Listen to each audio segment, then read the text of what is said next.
Dreamt of running, moved to Paris, Europe summers. Who'd have thought that plans get dropped when I met you? When I met you. Life is funny, grow up learning. Oh, bago kami natuklasan ni Nika. Big Bad Breakfast. So, American breakfast ito. First time ko i-vlog to kasi first time ko dito nun. Kasama ko yung mga ka-workmates ko.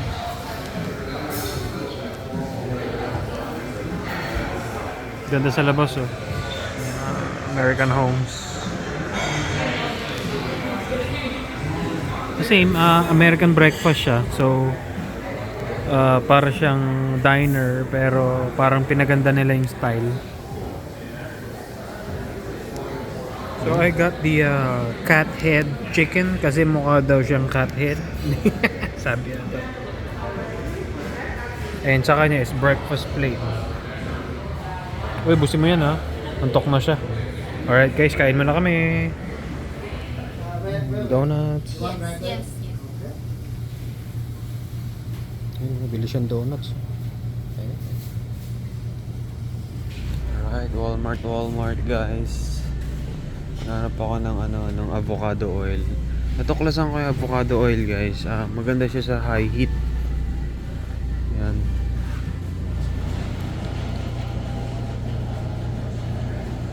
Ayan, sobrang daming oil, mga ganyan.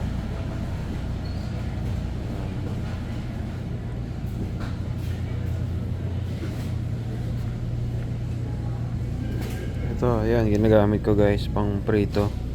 Ayan. Pero okay naman yung mga ganito eh. Coconut oil. Pero kung di maiwasan, recommended ko canola oil. Ayan.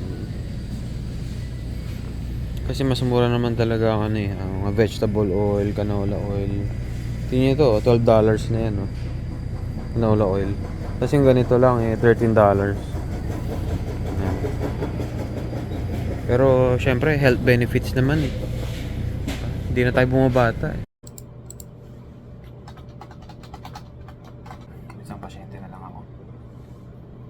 Pero meron pang walo yata sa waiting room. So titingnan by acuity kung sino yung mga kukunin for care track. Usually mga 5 or 4 na category. So yan, so ang daming ganap ngayon.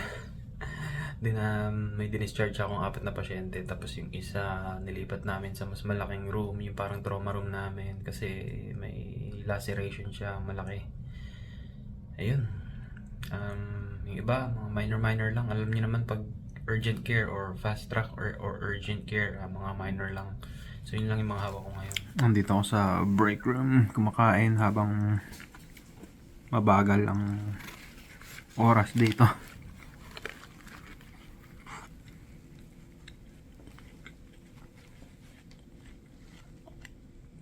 Yung locker ko guys oh.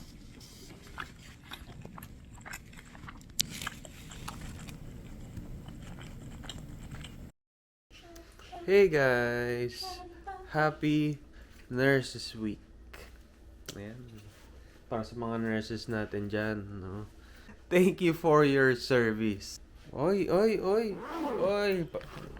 We nurse the world. Hey guys, yun. Happy Nurses Week sa inyong lahat.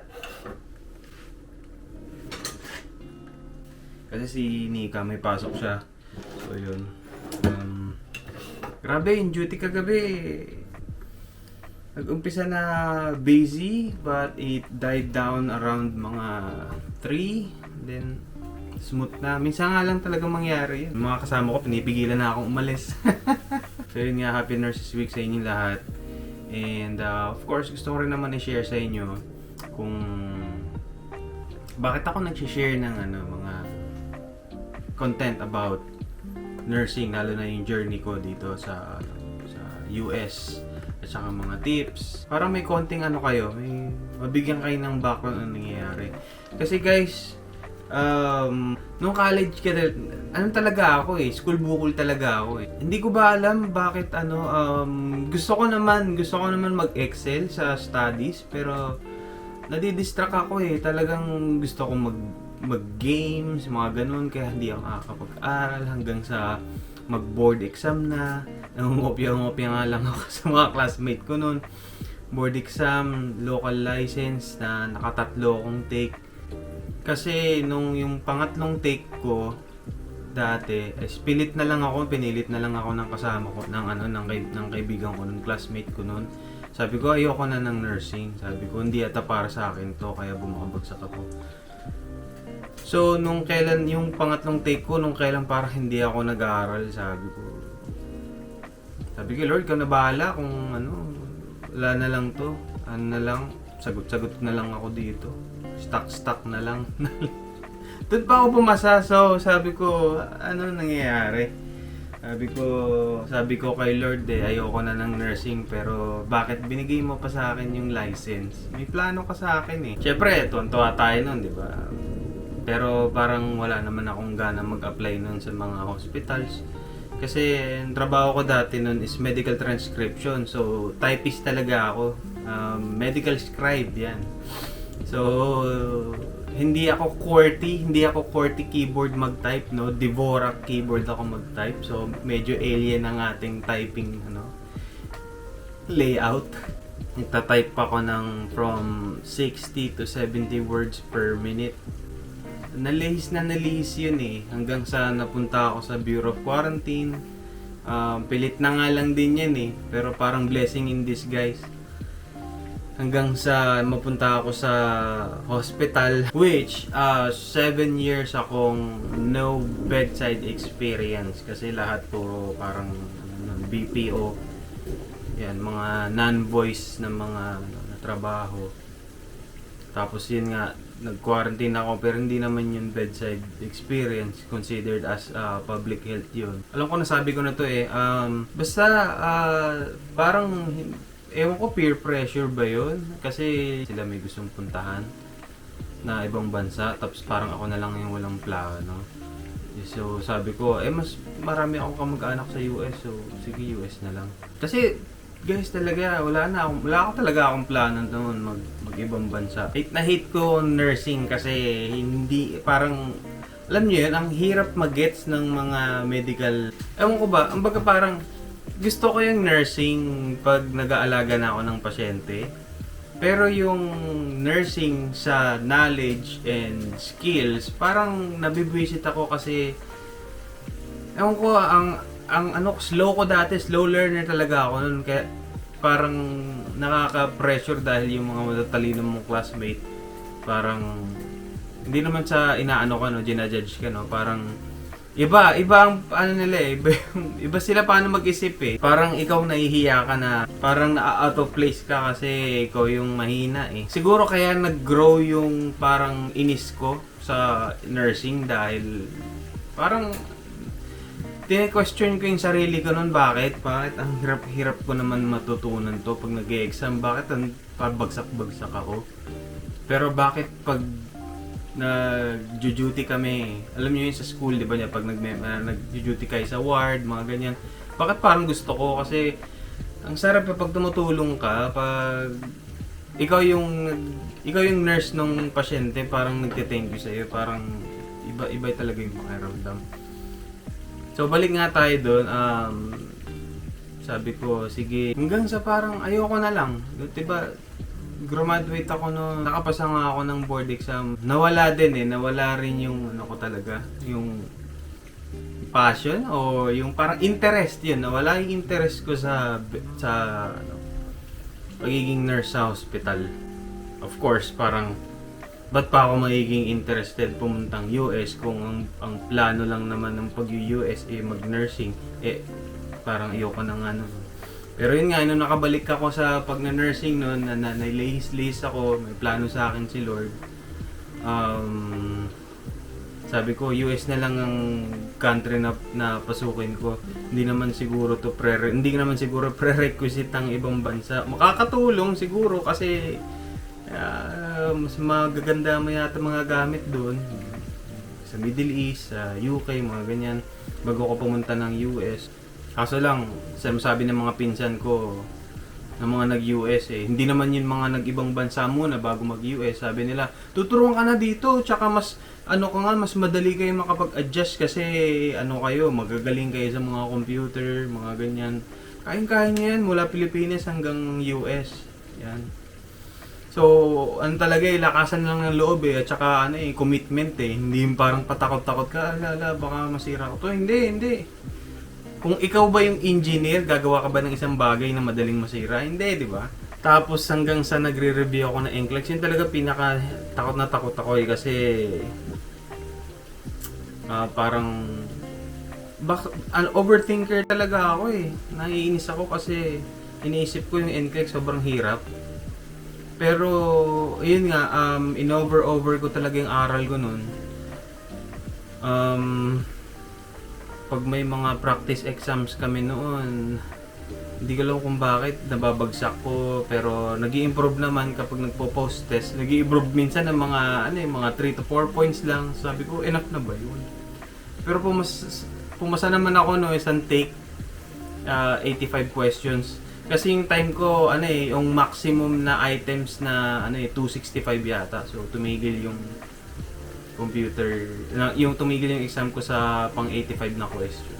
Nalala ko pa nga yung pang 75 na item nun Sabi ko, ito na yun. Kapag pag siguro okay na ako, mag-shutdown na to. Or kung bagsak ako, shutdown na to. So pag mulat kong ganun, ay shit, 76. Sige, sabi ko, tuloy yung laban. Sige, sagot lang ng sagot hanggang sa parang huminto na ng 85. So yun, mula nung nag-testimonial ako, sabihin ko na sa Rachel Allen, doon ako nag-review. Shoutout dyan sa mga, kung may mga classmate ako nanonood dyan sa batch namin. Naalala ko bago ako mag-exam, guys. Share ko lang sa inyo. Kinilabutan ako, Yung nagdasal talaga ako. Sabi ko, Lord, ikaw nang bahala. Hanggang sa nag-exam na ako. Tapos yung pakiramdam ko exam para ang hirap. Feeling ko marami akong tamang sagot, pero feeling ko marami rin akong maling sagot. Tapos syempre, hindi mo pa naman malalaman, hindi ko pa alam yung trick nun Lord, bigyan mo naman ako ng sign. Kasi parang nabigay ko na lahat Nabigay ko na lahat yung sa aral ko, nagpuyat ako noon. Uuwi ako sa amin, magbabas ako sa bus kahit maraming nakatayo, kahit antok na ako, parang nire-recall ko talaga lahat ng mga inaral namin nung araw na yun. Tapos nagpa-practice exam pa ako pagdating sa bahay, parang talagang pinipiga ako ng utak ko para makapasa lang. Sabi ko, hindi ko na alam kung ano pang aral ang gagawin ko kapag bumagsak pa ako. Tapos umuwi ako sa bahay, yung pagsusi ko dun sa doorknob, syempre titingin pababa, di ba? May nakasuksok na barya dun sa sa pintuan. Pagbukas ko ng pintuan, may barya doon, may barya. Nung pinulot ko, tawag dito, coin. 5 cents siya na American currency. Diba, ang 5 cents may nakalagay, diba? In God we trust. So sa kinilibutan ako, sabi ko, Lord, ang bilis naman ng nyo. Ang bilis naman ng message. Hindi ko ina-assume, pero ang bilis naman ng message niya. Yun na lang nasabi ko. Naalala ko, may healing din ako kay Lord nung bago ako mag-exam. Sabi ko, Lord, alam nyo, pag pumasa ako, tutulungan ko yung mga ibang tao na gusto rin na pasukin tong tong journey na to. Kasi slow learner ako, pero kung papasaman ako, kinaya ko. Magiging example ako doon sa mga tao na parang feeling nila wala na silang pag-asa, feeling nila too late na, feeling nila hindi nila kaya. Kasi ganun din ako mag-isip Kaya kaya ako nagbo-vlog ng ganito. Kaya ini-inspire ko yung mga taong feeling nila too late na, feeling nila hindi nila kaya, feeling nila hindi nila ma-conquer. Yun nga, dahil nga sabi ko, ganyan din ako mag-isip. Mas malala nga ako College pa lang ako, bagsak na ako Tsaka yung mindset ko pa lang mali na bago mag-exam or bago pasukin mo bago mag-NCLEX. Pero yun nga, nadadaan talaga sa sacrifice and kung interested ka sa isang bagay, makukuha at makukuha mo. Promise. Kasi kung hindi ka interested, tatamarin ka eh. Hindi mo ma-absorb talaga. And totoo nga yung sinabi nila dun sa Rachel Allen. Ang pinaka vital na natutunan ko dun, yung mindset na parang yung brain natin parang pitchel yan. Parang pitchel yan. Pag punong-puno yung pitchel, pag nilagyan mo ulit ng tubig, matatapon lang, masasayang lang eh. So ganun lang din tayo. Kung yung utak natin punong-puno na ng knowledge, tapos gusto mong dagdagan, pero ayaw mo naman pakawalan yung knowledge mo, eh hindi mo na ma-absorb yung bagong paparating na knowledge na pwede mo ma-absorb. So sabi nga nila, you have to unlearn to learn something. So yun nga, 'di ba? Kailangan bawasan mo yung tubig para madagdagan siya ng bagong tubig. And kaya ako to sineshare sa inyo, tsaka sineshare ko sa inyo kung anong pakaramdam na nandito sa Amerika, kasi napaka-blessed namin ni Nika, kasi yun nga, sa lahat ng nangyari na ayoko na sana to, pero dito ako dinirect ni Lord. Yun nga guys, so konting kwentuhan lang naman. Thank you guys for listening. Thank you guys for watching this video. And so, see you guys and happy Nurses Week.